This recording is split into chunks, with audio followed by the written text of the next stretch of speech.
They say when you know, you just know. What they don't say is how you know. Sometimes it's not a gut feeling or some dramatic revelation.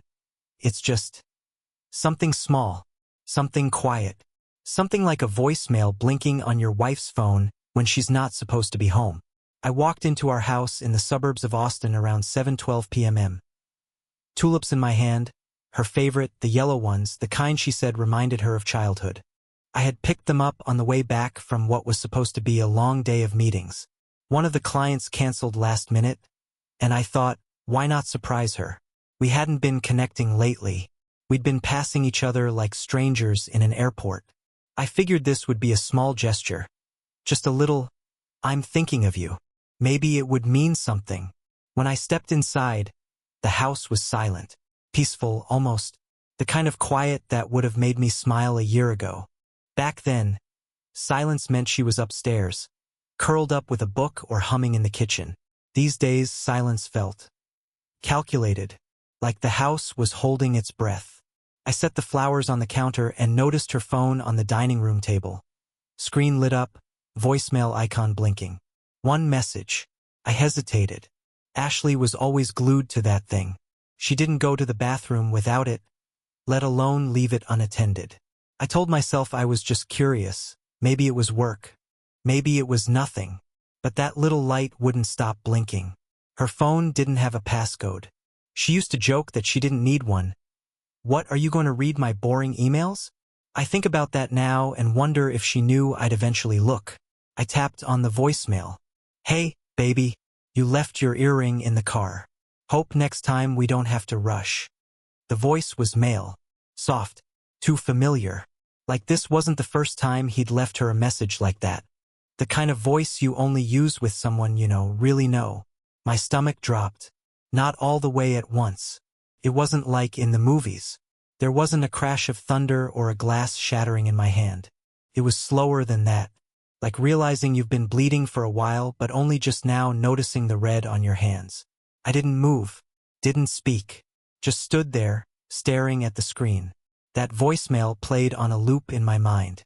Over and over. You left your earring in the car. Her earring. The gold ones I got her for our 3rd anniversary. I remembered the morning she opened the box. She cried. Said she felt seen. Said she felt lucky. Now they were lying in his car. And, hope next time we don't have to rush? That line clung to me like smoke. Casual. Confident. Like he already knew there would be a next time. The garage door rumbled open. I didn't even have time to think. I just stood there. Phone still in my hand, voicemail still open. Like I needed it in front of me to make it real. Ashley walked in wearing a navy blazer, hair neatly tied back. Her lipstick was a little smudged, but everything else about her screamed, put together. That was always her thing, never show a crack. Not in public. Not even in private. She smiled when she saw me. Hey, what are you doing home? I didn't answer. Just held up her phone, voicemail screen still glowing. The smile dropped from her face in slow motion. Not panic. Not guilt. Just fatigue. Like she'd been waiting for this moment. She sighed. Like she was the one who was tired. Like I had burdened her with this. It's just an old friend, she said quietly, barely glancing at the screen. We went out for coffee. Don't overreact. I looked at her. Really looked at her. She didn't look flustered. She didn't even look sorry. She looked like someone who had rehearsed this moment in her head a dozen times. Someone who knew the script already. Someone who thought I'd just nod and swallow it whole. Baby, I said. Her eyes flicked to mine. He called you baby. She opened her mouth, then closed it. And for the first time in our marriage, I watched her choose silence over a lie. That told me everything. They say hindsight's 20/20ths, but they don't tell you how loud hindsight can be. Once you start looking backward, everything starts screaming at you. Every detail, every glance, every late night that didn't make sense suddenly clicks into place like you're assembling a puzzle that was sitting right in front of you the whole time. Ashley started drifting before I ever heard that voicemail. Long before. I think the first real sign came on a Tuesday night. I'd brought home Thai food from her favorite spot, the one place that never skimps on the peanut sauce. She barely touched her plate. Said she wasn't hungry, even though she hadn't eaten all day. Instead, she spent the whole dinner tapping away on her phone, screen angled just enough away from me that I couldn't see. At first, I didn't think much of it. We'd both been busy with work. Life happens. People get tired. I figured she was texting a coworker, maybe her sister. Something about the way her thumbs moved fast, then slowed down like she was rereading before hitting send. That stuck with me. Later that night, when I walked into the bedroom, she was sitting up in bed, laptop on her knees. The second I opened the door, she slammed it shut like she'd been looking at something she wasn't supposed to. "You scared me," she said with a laugh too quickly. I forced a smile. "Didn't mean to sneak up on you." She clicked off the lamp and said she was too tired to talk. Turned her back to me and pulled the blanket over her shoulders. I stared at the ceiling for hours. After that, it was like watching someone disappear in slow motion. She changed her passwords. I noticed that right away, her tablet, her phone, even the shared Netflix account. When I asked her why, she shrugged. "Security stuff from work," she said. "It's policy now." Funny how her policy only applied to me. She started staying out later. "Drinks with the girls," she'd say. Or, "I'm helping Claire with wedding stuff." But Claire got married 4 months ago, and Ashley hated her fiancé. One night, she came home at 11:40 p.m. smelling like cologne. Not mine. The scent was sharp, expensive, something I'd never worn in my life. When I asked, she said she'd hugged one of her coworkers goodbye, and he must have been wearing it. I wanted to believe her. God, I needed to believe her. So I said, "Okay," and dropped it. But it never sat right. Neither did the way she stopped letting me touch her. Not just physically, emotionally, too. There was a time when we used to share everything.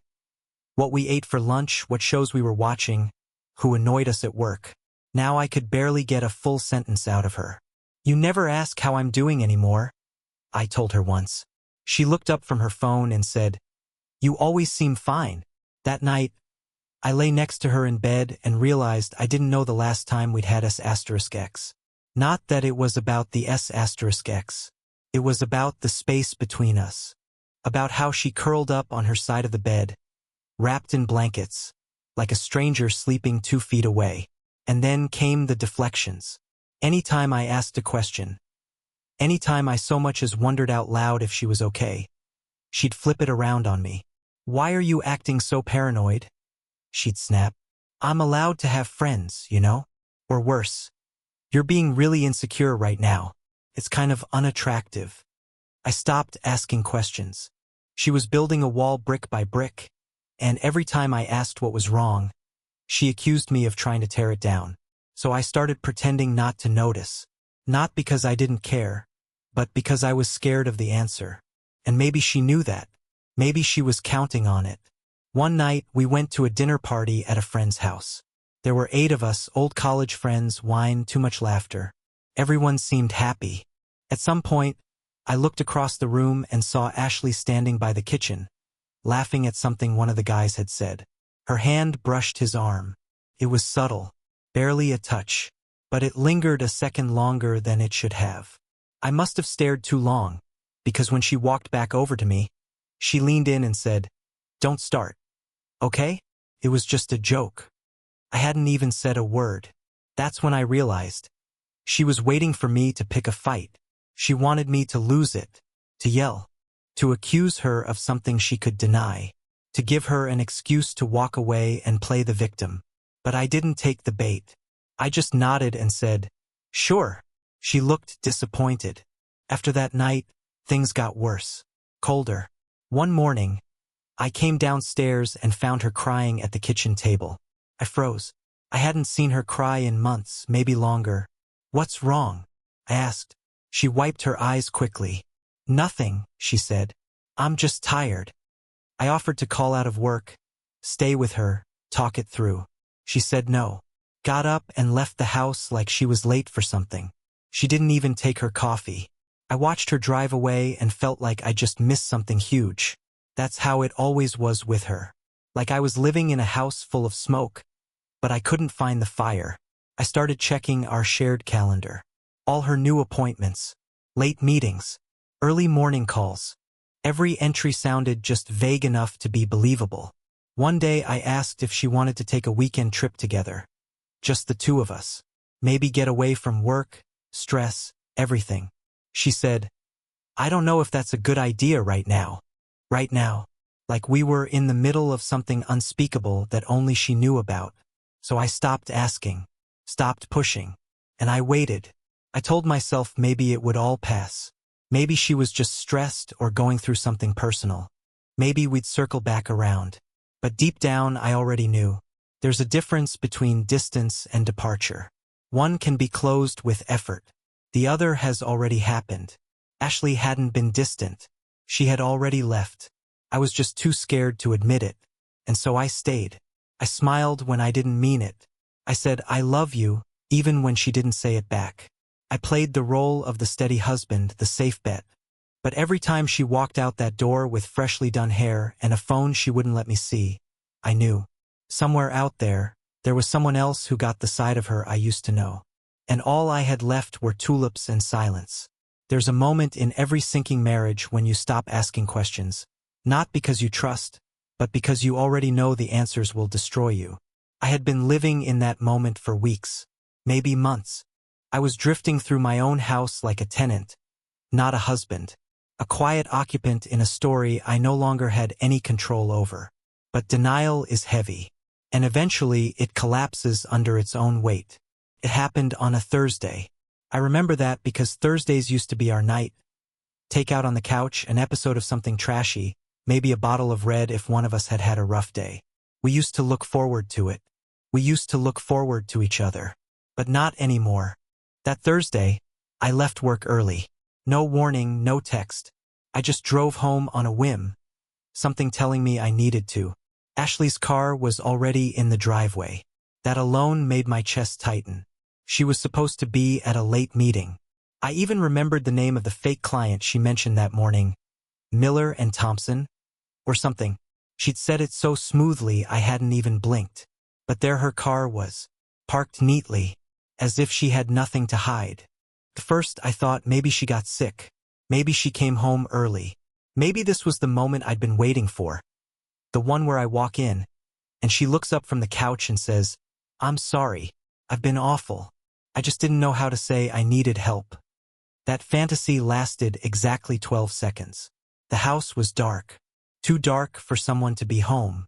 I walked in quietly, instinctively holding my breath like I was trying not to wake a sleeping animal. No TV. No footsteps. No music playing from the speaker she usually left on. Just stillness. Then I saw them. 2 wine glasses on the kitchen island. One with lipstick, hers. The other one wasn't mine. Next to them was a half-empty bottle of the wine we'd been saving since our anniversary last year. The cork sat on the counter like it had been popped in celebration. That's when I noticed the jacket. It was draped over the back of a chair. Not mine. Slightly wrinkled. Deep navy, with a subtle pinstripe. Still smelled like cologne I didn't wear. I reached out and touched the sleeve, like confirming it physically would make it more real. That was when the laughter came. From upstairs. A man's laugh, soft, throaty, far too comfortable. I didn't move. Didn't storm up the stairs. Didn't scream or kick in a door or confront her like some dramatic movie character. Instead, I just stood there and listened. My ears burning. My hands cold. I didn't need to hear every word. The tone told me everything. They weren't arguing. They weren't discussing work. They were laughing like people who weren't afraid. People who thought the walls were thick enough. People who didn't think I'd come home. I left the jacket where it was. Walked out slowly, closing the front door behind me so quietly it didn't even click. I got in my car and drove. I don't even remember where I went. I think I ended up in some empty grocery store parking lot on the edge of town. I just sat there, staring at nothing, gripping the steering wheel like I needed it to keep from falling apart. I didn't cry, didn't scream, didn't call anyone. There was just this sharp silence inside me, like a siren that had been screaming for weeks finally shut off. I always thought betrayal would feel loud, but it didn't. It felt like the absence of sound. like a room after the music stops. The next morning, I didn't ask her where she'd been or who she was with. She came downstairs dressed for work, hair freshly curled, makeup on point. She looked tired, not guilty, just emotionally drained, like she'd spent herself and had nothing left to offer me. She didn't say anything. Neither did I. She poured coffee into her travel mug like it was any other morning, and I sat at the table flipping through emails I wasn't really reading. When she left, I didn't even say goodbye. The door closed behind her, and I stared at the empty seat across from me. That seat used to mean something. That breakfast table used to mean something. Now it was just a prop in a set I no longer belonged to. That weekend, she said she needed some time to herself, that she was going to visit her sister in Dallas. Packed a weekend bag, tossed it into her trunk, and gave me a half-hearted smile before she left. "Don't wait up," she said. I didn't even pretend to believe her anymore. She was gone, and I was already gone in a different way. That was the night I opened a blank document on my laptop and started writing a letter. Not to her, to myself. A reminder that I wasn't crazy, that I wasn't the one who changed the rules of our marriage without notice.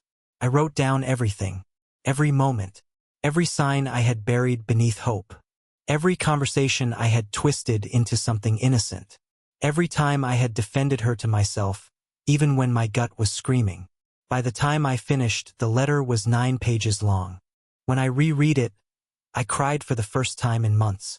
Not because of her, but because of me, because I had stopped trusting myself, because I had spent so long trying to hold together something that someone else had already let go of. That Sunday night, she came home with a bag of takeout from the same Thai place we used to love. Set it on the table like a peace offering. I didn't touch it. I told her I wasn't hungry. She looked surprised, maybe even disappointed. "You okay?" she asked, like a stranger asking a stranger. "Yeah," I said. "Just tired." She nodded slowly, then went upstairs to shower.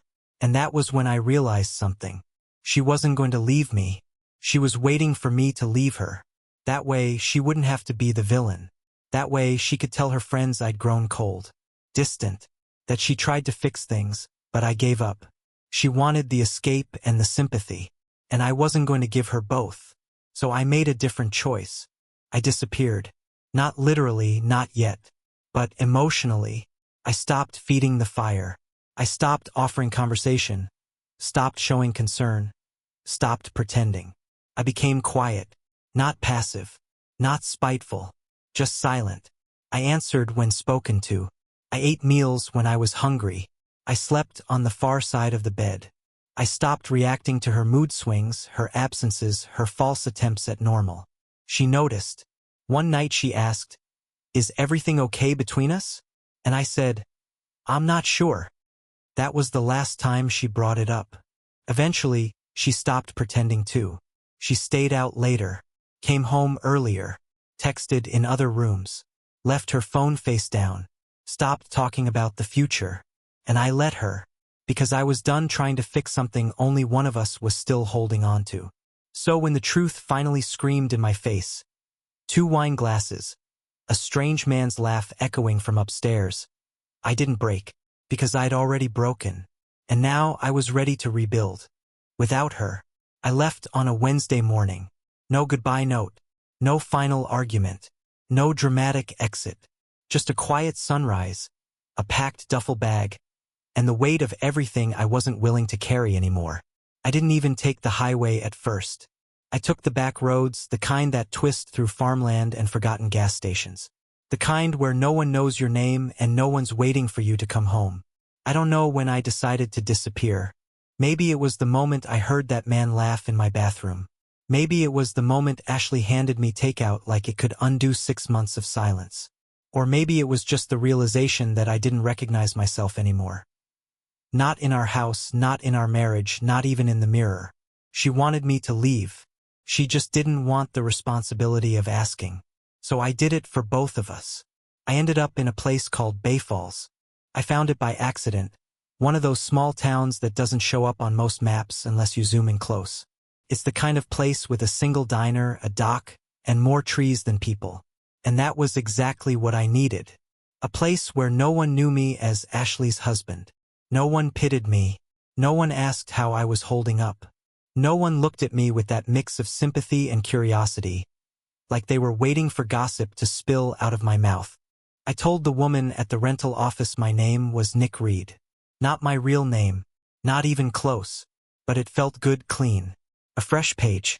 She handed me the key to a modest one-bedroom house just outside of town, tucked behind a row of pine trees and overlooking a small curve of the bay. It smelled like wood and salt water and solitude. I stood on the porch and let the silence wrap around me like a blanket. No notifications, no passive-aggressive sighs, no fake smiles. Just the sound of wind brushing through branches and the distant creak of a boat rocking at dock. I turned off my phone that first night and never turned it back on. Deleted social media the next morning. Gone was every trace of my former life, Facebook, Instagram, LinkedIn, even the Gmail account Ashley and I shared bills on. If someone wanted to find me, they'd have to dig. And no one was going to dig that hard for someone who stopped making noise. I got a job at a small woodworking shop off the main road. The kind of place where people make things slowly, carefully, with their hands, not machines. The owner was an older guy named Tom who didn't ask for a resume. Just watched me sand a board, nod once and said, "You're hired. Quiet's good around here." I liked that about him. We didn't talk much. Just showed up, worked, and clocked out. Sometimes we'd share a beer after a long day, sitting on crates behind the shop and watching the sky turn orange. He never asked why I came to Bay Falls, and I never offered. The locals started calling me the quiet guy with kind eyes. I was fine with that. There's something about working with your hands that softens the ache inside you. You stop thinking so much. Start listening more, to wood grains, to the rhythm of your breath, to the small sounds of healing that don't make headlines. I'd go days without speaking to anyone outside of work.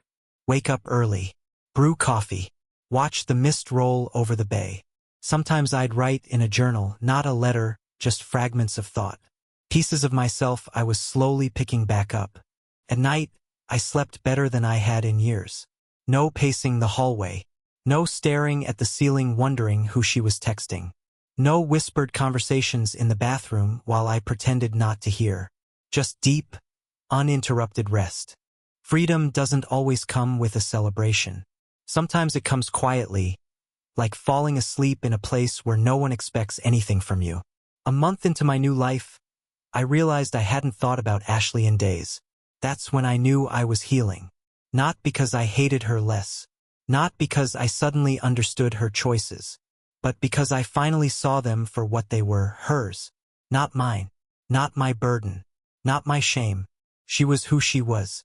And I was who I was becoming. There were moments, sure, quiet evenings where the loneliness crept in, where the silence felt more like a void than a gift. But I welcomed it. I let it sit beside me. I stopped trying to fill every empty space with noise or distraction. Grief is a strange companion. It doesn't leave all at once. It leaves in layers, and you have to let each one go when it's ready. In Bay Falls, I started building furniture again, something I hadn't done since college. It started with a small bookshelf for the living room, then a coffee table. Then a neighbor asked if I could build a bench for her garden. Word spread. Orders trickled in. I didn't advertise, didn't put up signs. People just started knocking. "Nick, you the guy who made that rocking chair for Susan? I heard you don't talk much, but your hands say plenty." Those compliments hit different. Not flattery, just honest recognition. I wasn't trying to impress anyone anymore. I was just existing. Honestly, quietly, fully. One day, I passed by a mirror in the general store and caught a glimpse of myself. Suntanned skin, short beard, tired but calm eyes. I looked like a man who had walked through fire and come out the other side. Not untouched, but unburned where it mattered. And the best part? No one in that store knew what I'd survived. No one cared who I used to be. That kind of anonymity, it's rare. Sacred, even. You don't realize how much your identity gets tied to your wounds until you step into a place where no one knows what you've lost. I stopped checking my old email account after the second week. Never reopened it. Never checked to see if Ashley wrote. If she had, I didn't want to know. There was nothing she could say that would change what had happened.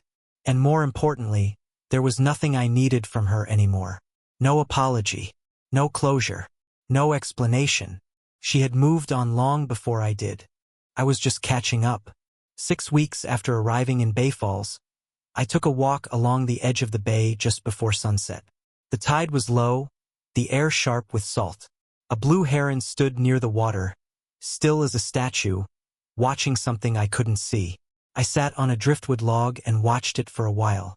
And for the first time since I walked away from the life I used to call mine, I didn't feel like I was running. I felt like I had arrived. Not at a final destination. Not at some perfect new beginning. But at a place inside myself I hadn't touched in years.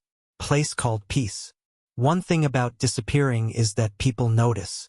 Not right away. Not all at once. But eventually your absence starts to echo in the spaces you used to fill. And when the story they tell themselves starts falling apart, they scramble to fix it. Especially the ones who need to look innocent. Ashley didn't fall apart when I left. Not publicly. From what I heard secondhand much later, she went into full spin mode. She told her version of the story before I had a chance to say anything. Claimed I had a breakdown. Said I shut down emotionally. That I was dealing with some mental health stuff. And that I'd decided to take time away from everything. She even posted a photo on Instagram. A soft, black and white picture of the two of us from some vacation years ago, with a caption that read, "Still here. Still believing in us. Some storms you wait through. Broken heart." It got likes. Lots of them. The comments were flooded with heart emojis and phrases like, "Stay strong," and "You've got this." And just like that, she turned her affair into a sad love story. I didn't respond. I didn't even see the post until weeks later, when an old mutual friend sent me a **T with a note that said, "Thought you should know what's being said." I stared at that image for a long time. Not because I missed her, but because of how cleanly she'd rewritten the truth. Like I'd just walked out on a perfectly good marriage. Like she was the one holding it all together, waiting for her broken man to come home. But I guess that's what happens when you're the one left behind. You get to shape the narrative. Thing is, the truth has a funny way of leaking out. First, it was small things. A couple of co-workers she thought were loyal to her started asking quiet questions. Did he really just vanish? Are you sure nothing else was going on? Then someone she trusted let it slip. Something about her being seen with a man who wasn't me at a restaurant 2 towns over. And that was enough. In the absence of answers, rumors flooded in to fill the space. She couldn't keep the act up forever. Her lover, the man from the voicemail, the one who called her baby, the one who held her hand in our home, he was never built for the long haul. I heard from a mutual acquaintance that he stuck around for a few months, maybe less. Then one day he was gone. No big breakup. No explosive ending. Just vanished. Ghosted the woman who ghosted her own husband. Funny how that works. That's when she started reaching out. Not to me directly, she knew better than that. First, she called my brother. Left a voicemail that sounded shaky and distant. "I just want to know if he's okay. Can you please tell him I'm trying to reach him?" He never called her back. Then she started messaging old friends of mine. Co-workers. Even my former boss. She asked vague questions. "Have you heard from him? Has he said anything about me? Does he still talk about us?" They told her nothing. Not because they were being cruel, but because I had already told them everything they needed to know before I left. Some of them had seen it coming long before I did. And once they knew the truth, they didn't owe her their silence. But they gave it to her anyway, because some answers don't need to be said out loud. And some people don't deserve them. By then, I'd been in Bay Falls long enough to blend in. I was Nick to everyone around me. Just Nick. I wore the name like a layer of new skin. It didn't hurt anymore. It just fit. Every now and then, I'd hear about a new attempt. Ashley reaching out to my old landlord. Someone asking about my mail forwarding address. Even a fake bank inquiry that clearly came from her. I knew it was her because she spelled my middle name wrong. She always did. Each time I ignored it. Every knock on the past was just a reminder of why I left. And the more she tried to find me, the more it became clear that her story was unraveling. One of her friends messaged me. Someone I hadn't talked to in years, someone who had stayed on the periphery. "She's not doing well," she wrote. "It's like she's only just realizing what she did. She keeps saying she didn't mean for things to end this way. She keeps asking what she's supposed to do now." I stared at the message for a while, then deleted it. I wasn't angry. I wasn't even bitter. I just didn't care anymore. That's the part she probably didn't expect. That I wouldn't chase. That I wouldn't beg for answers or closure or redemption. That I would simply leave and mean it. What Ashley never understood was that some people fight until the bitter end. And some people walk away the moment they realize the fight isn't mutual. I had been trying to hold our life together for months while she slipped further away, day by day, lie by lie. And when I finally let go, it wasn't to punish her. It was to save myself. I think, deep down, she thought I'd come back. That I was just cooling off. That eventually I'd call. But silence became my answer. And as time passed, she realized it was the only one I was ever going to give her. Back in Bay Falls, I was becoming something else. Someone else. Or maybe just finally returning to the man I was before all of it. Before the slow erosion, before the betrayal, before the pretending. I got better at being alone. Not lonely, just alone. There's a difference.